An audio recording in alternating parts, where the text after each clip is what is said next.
കാച്ചിലാണ് നമ്മളിന്ന് കൂട്ടാൻ വയ്ക്കാൻ പോകുന്നത്. അപ്പോൾ കാച്ചിലെന്ന് പറയുന്നത് നല്ലതായിട്ട് വൃത്തിയായിട്ട് കഴുകി വൃത്തിയായിട്ട് കൊണ്ടുവച്ചേക്കുന്നത്. ഇപ്പോൾ ചില നാട്ടിലൊക്കെ കാവിത്തെന്നും പറയും, കാച്ചിലെന്നും പറയും. പക്ഷെ ഇവിടെ ഞങ്ങൾ കാച്ചിലെന്നാണ് പറയുന്നത്. ഇനി വേറെ എന്തെങ്കിലും പേരുണ്ടോയെന്ന് എനിക്കറിയത്തില്ല. അപ്പോൾ കാച്ചിൽ കറി വയ്ക്കാൻ പോകുന്നത്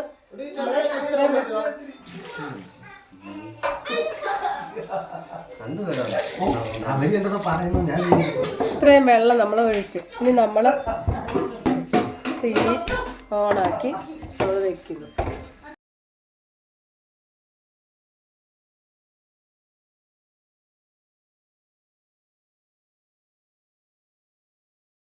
കാച്ചിൽ കറി വെക്കാനുള്ള ആവശ്യമായിട്ടുള്ള സാധനങ്ങൾ നമ്മൾ തേങ്ങ കുറച്ച് എടുത്തിട്ടുള്ള തേങ്ങ എല്ലാം ഇളകിയാണ് വീണു കേട്ടോ.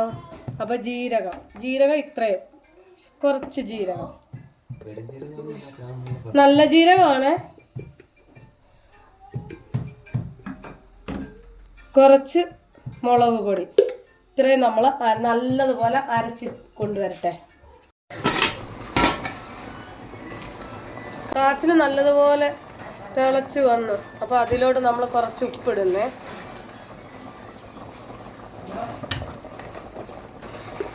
അതിലോട്ട് കുറച്ച് മഞ്ഞപ്പൊടി. ഇനി അടച്ചു വെച്ച് നല്ലതുപോലെ വേവട്ടെ. കാച്ചിൽ എന്തോ നമുക്കൊന്ന് തുറന്ന് നോക്കാം. നല്ലതായിട്ട് വെന്ത് ഉണ്ട്, നല്ലതായിട്ട് വെന്ത്. അതിനുള്ള അരച്ച അരപ്പ് ഇതിലോട്ട് ഒഴിക്കുന്നേ.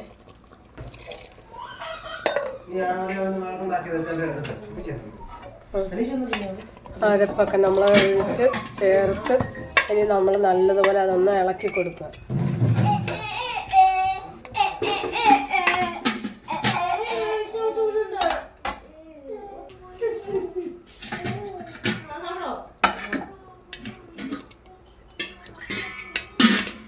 കുറച്ച് വെള്ളം കൂടെ ഒഴിക്കുകയാണ്.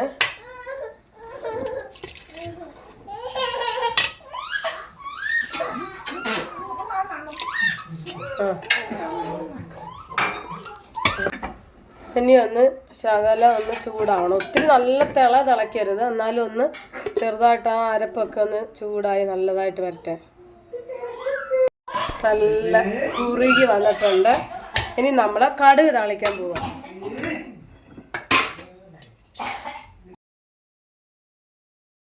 ചീനച്ചട്ടി ഒന്ന് ചൂടായി നമ്മൾ ഇച്ചിരി വെളിച്ചെണ്ണ ഒഴിക്കുക.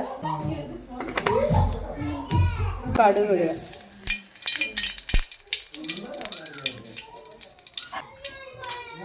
കടുക് പൊട്ടി ഇനി നമുക്ക് ഉള്ളി ഇടാം. അതുപോലെ കാച്ചിലൊക്കെ കിട്ടിയാൽ നമുക്കിങ്ങനെ ഒരു കറി പെട്ടെന്ന് ഉണ്ടാക്കാം. നല്ലതാണ്, രാവിലത്തെ കഞ്ഞിക്കൊക്കെ കൂട്ടാൻ നല്ലൊരു കറിയാണ്. രാവിലെ 10 മണിയൊക്കെ ആകുമ്പോൾ നമ്മൾ നല്ല കുത്തരി കഞ്ഞിയും ഈ കറിയും കൂടെ കൂട്ടി കഴിക്കുമ്പോൾ നല്ലതാണ് കഞ്ഞി കുടിക്കാൻ. നമ്മൾ വറ്റലും മുളക് ഇടുന്നു.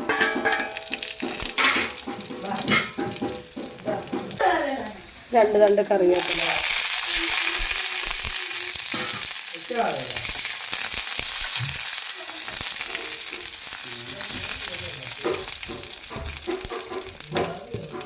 നമ്മുടെ വറവ് നല്ലതുപോലെ എല്ലാം റെഡിയായി. ഇനി നമുക്ക് അതിലോട്ട് കറിക്കകത്തോട്ട് ഒഴിക്കാം.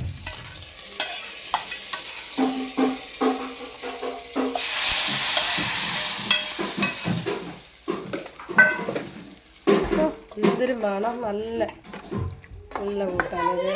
എളുപ്പം തയ്യാറാക്കിയൊരു കൂട്ടാണ്.